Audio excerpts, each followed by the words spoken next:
दिसंबर महीने की यह तारीख अर्थात 18 दिसंबर 2022 इतिहास के पन्नों में अपना नाम दर्ज करा देगी, क्योंकि आज के इस तिथि में विश्व की दो बेहतर टीमों का मुकाबला फीफा वर्ल्ड कप 2022 में आज रात 8:30 बजे होगा।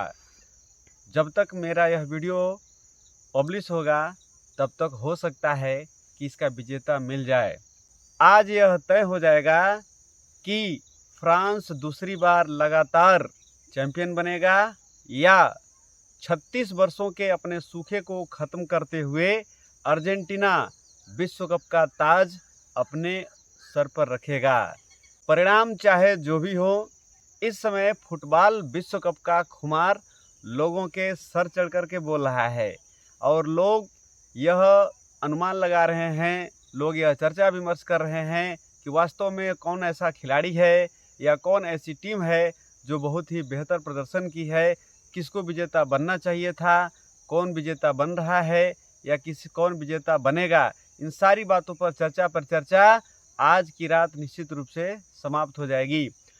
परिणाम आएगा, कोई न कोई एक विजेता घोषित होगा, लेकिन इन सारी बातों को देखते हुए आज हम अपनी बात एक खिलाड़ी के इर्द गिर्द रखेंगे।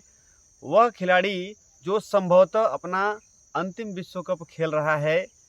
जय श्री कृष्ण साथियों, यूं तो बहुत सारे खिलाड़ी फुटबॉल जगत में अपना नाम कमाए हुए हैं और इस विश्व कप 2022 में भी अपना जलवा बिखेर रहे हैं, या जलवा बिखेरने के बाद भी उनकी टीम इस विश्व कप से बाहर हो चुकी है और आज अर्जेंटीना और फ्रांस के बीच में वह मुकाबला देखने को मिलेगा।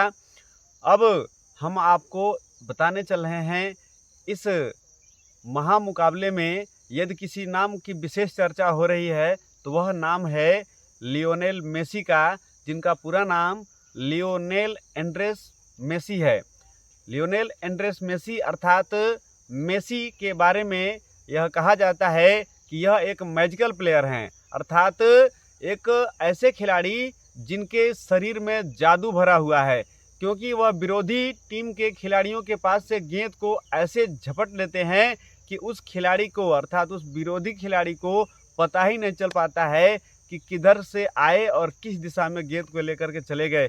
इसलिए इन्हें मैजिकल प्लेयर की भी संज्ञा दी गई है। 24 जून 1900 को एक साधारण से परिवार में जन्मे मेसी का जो बचपन था वह ठीक ढंग से बीता, लेकिन एक निश्चित समय के बाद उन्हें पता चला कि उन्हें एक ऐसी दुर्लभ बीमारी है जो उनके शरीर के विकास को रोक दी है और उस बीमारी से बचने के लिए उन्हें महंगे इंजेक्शन्स की आवश्यकता पड़ेगी। लेकिन जो कहा जाता है ना कि पूत के पाँव पालने में ही दिख जाते हैं, तो इस खिलाड़ी के भीतर भी ऐसी प्रतिभा थी कि इनके पिताजी और इनके जो भी रिश्तेदार, उनके जान पहचान वाले लोग थे, सब लोगों को यह लगा कि यह लड़का निश्चित रूप से फुटबॉल में बेहतर करेगा। लेकिन जैसे ही यह पता चला कि इसे दुर्लभ बीमारी है जिसके कारण इसकी लंबाई बढ़ेगी नहीं और इसे बौना रहना पड़ेगा, और यदि इसकी लंबाई बढ़ाने की आवश्यकता है कई तरह के इंजेक्शन लगाए जाएंगे जो असहनीय दर्द भी होंगे और इसे आगे चल कर के एक सामान्य व्यक्ति के रूप में विकसित कर सकते हैं। तो अब यहाँ पर यह सवाल उठता था कि उस इंजेक्शन्स की कीमत बहुत ही अधिक थी और अधिक कीमत होने के कारण इनका परिवार उस इंजेक्शन के मूल्य को वहन करने में असमर्थ था। लेकिन वो कहा जाता है ना कि जब आपको कुछ चाह हो, जब प्रकृति के लिए आप अपने आप को समर्पित हों, तो निश्चित रूप से प्रकृति भी आपका साथ देती है। तो इनको भी बार्सिलोना के द्वारा यह ऑफर मिला कि इन्हें ले करके आइए और एकेडमी में हमारे भर्ती कर दीजिए, ये हमारे तरफ से खेलेंगे और इनके जो भी दवाओं का खर्च है वो हमारा क्लब उठाएगा। और इस प्रकार ये अर्जेंटीना से होते हुए स्पेन में के बार्सिलोना में चले गए। बार्सिलोना में जा कर के यह एक क्लब के द्वारा फुटबॉल खेलना प्रारंभ कर दिए। वो कहा जाता है ना कि जब व्यक्ति सफलता की राह में चलता है तो उसे ठोकरें भी लगती हैं, और जो व्यक्ति उन ठोकरों से लड़ करके जीवन में आगे बढ़ने का प्रयास करता है वही कुछ बेहतर कर दिखाता है। या यह कहिए कि उन ठोकरों से लड़ करके आगे बढ़ने का जज्बा जिस व्यक्ति के भीतर होगा वही जीवन में कुछ कर सकता है। कहा भी गया है कि ठोकरें इंसान को चलना सिखाती हैं, और इस तथ्य को अपने भीतर आत्मसात करते हुए जो मेसी थे वह अपने कार्य में लग गए और बार्सिलोना के क्लब से खेलते हुए वह ऐसा चमत्कार किए। पहली बार वह फुटबॉल क्लब विजेता बना और मेसी के चर्चे चारों ओर होने लगे। उसके बाद से तो लियोनेल मेसी कदम दर कदम सफलता प्राप्त करते गए और इनका नाम सुर्खियों में आता गया। यह बेहतर से बेहतर करते गए और इसी बीच इनका इलाज भी चलता रहा। एक पैर में 7 इंजेक्शन एक बार लगते थे, फिर दूसरे पैर में 7 इंजेक्शन एक बार लगते थे। इस प्रकार इस दर्द भरी चिकित्सकीय प्रक्रिया से गुजरते हुए मेसी में निरंतर सुधार होता गया और धीरे धीरे वह समय आया 2006 के फुटबॉल विश्व कप को खेलने वाले मेसी पहले खिलाड़ी बने। सबसे कम उम्र में विश्व कप खेलने वाले खिलाड़ी का तमगा भी हासिल किया और उस विश्व कप में खेलते हुए अपना बेहतरीन प्रदर्शन भी किए। वो कहते हैं ना कि किसी भी खिलाड़ी के जीवन में उतार और चढ़ाव आते रहते हैं, तो इनके भी जीवन में 2016 के वर्ल्ड कप फुटबॉल को खेलते हुए इनकी टीम हार गई और इन्होंने घोषणा की कि अब हम फुटबॉल नहीं खेलेंगे। चारों ओर सन्नाटा छा गया। पूरे देश की राष्ट्रीय और अंतर्राष्ट्रीय मीडिया ने भी इस बात को प्रमुखता से जगह दिया कि मेसी अब फुटबॉल नहीं खेलेंगे। यहाँ तक कि उनके सम्मान में लोग भी सड़कों पर उतर आए कि इन्हें खेलने दिया जाए, ये निश्चित रूप से खेलेंगे, इन्हें खेलना चाहिए। और यह 2016 से 2018 तक इन्होंने यह समझ नहीं पाया कि अब मुझे क्या करना है, लेकिन देश के महान व्यक्तियों के आग्रह पर यह पुनः 2018 में खेलना शुरू किए। तमाम प्रतिस्पर्धाओं में बेहतर प्रदर्शन करने का इनका सिलसिला चलता रहा और यह विश्व के बेहतरीन से बेहतरीन खिलाड़ियों में शामिल हुए और इन्हें पूरा विश्व जानने लगा कि वास्तविक रूप से मेसी नाम का भी कोई व्यक्ति है जो फुटबॉल में एक मैजिकल प्लेयर के रूप में खेलता है और उसका अपना एक रुतबा है। हम आपको बताते चलें कि 2008 के बीजिंग ओलंपिक में भी अर्जेंटीना ने स्वर्ण पदक जीता था, जिसमें मेसी का महत्वपूर्ण योगदान था।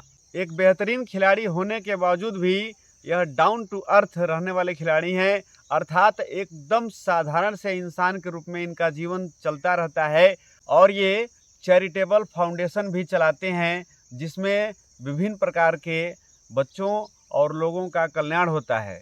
साथियों, हम सभी को इस खिलाड़ी के द्वारा बहुत सारी चीज़ें सीखने को मिलती हैं और हमें सीखना भी चाहिए, क्योंकि आपके भीतर वह चीज़ छिपी हुई है जिसके लिए आप बने हुए हैं।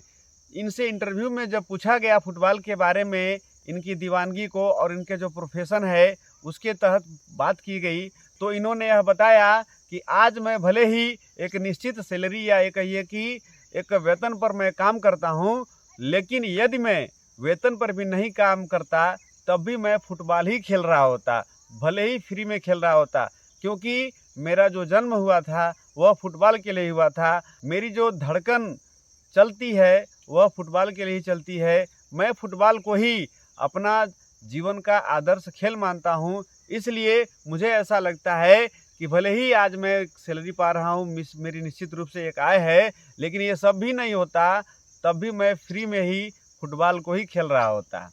कहने का तात्पर्य यह है कि हम सभी के सामने एक ऐसा पक्ष होता है जो बहुत ही मजबूत होता है। फ़र्क यह होता है कि हमें उस पक्ष को अर्थात उस मजबूत पक्ष को चुनना है या पहचानना है। जब हम उस मजबूत पक्ष को पहचान लेते हैं तो अपने जीवन में बहुत ही बड़ा कार्य कर सकते हैं। तो सबसे पहले अपने अंदर जो हमारी जो स्ट्रेंथ है अर्थात जो हमारी काबिलियत है, जो हमारी क्षमता है, उस क्षमता को हम विकसित करें।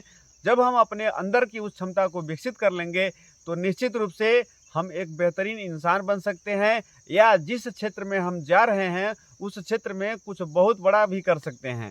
तो हमें इस होनहार खिलाड़ी के जीवन से यह प्रेरणा लेना है कि हमारे अंदर भी वह प्रतिभा छिपी हुई है। फर्क यह है कि हमें उस प्रतिभा को बाहर निकालना। मेसी के जीवन से सबसे बड़ी सीख लेने की यह ज़रूरत है बिलीफ सिस्टम। उनका यह कहना था कि आपका बिलीफ सिस्टम मजबूत होना चाहिए, आपको खुद पर विश्वास होना बहुत ज़रूरी है, क्योंकि मुझे ऐसा लगता है कि मैं बेहतर कर सकता हूँ तो मैं बेहतर कर सकता हूँ, और इसके लिए मैं अपने खूबी और अपने कमी दोनों को स्वीकार करता हूँ। यदि हमारे अंदर खूबी है तो हमें कमियों को भी स्वीकार करना ही पड़ेगा। जब हम कमियों को स्वीकार नहीं करेंगे तो हम अपने कमियों पर कार्य नहीं करेंगे। जब हम कमियों को कार्य नहीं करेंगे तो जीवन में सफलता का स्वाद नहीं चख सकते। कहा गया है कि जिन लोगों को अपने सपने पर विश्वास होता है वह लक्ष्य को अवश्य ही प्राप्त करते हैं। इसलिए आप बड़े सपने देखते हुए, अपने सपने पर विश्वास करते हुए अपने लक्ष्य को प्राप्त करिए। 2022 फीफा वर्ल्ड कप का खिताब चाहे अर्जेंटीना जीते या फ्रांस जीते, लेकिन मेसी का नाम स्वर्णाक्षरों में लिखा जाएगा और इस खिलाड़ी के चर्चे होंगे।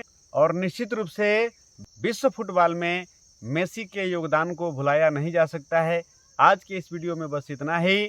यदि आपको मेरा यह वीडियो पसंद आया हो तो कृपया इसे लाइक करें, शेयर करें और कमेंट अवश्य करें। और हाँ, यदि आप इस चैनल पर नए हो तो कृपया इसे सब्सक्राइब करें और बेल आइकन को अवश्य दबाएं, क्योंकि बेल आइकन को दबाने पर हमारे नेक्स्ट वीडियो के नोटिफिकेशन आपको मिलते रहेंगे।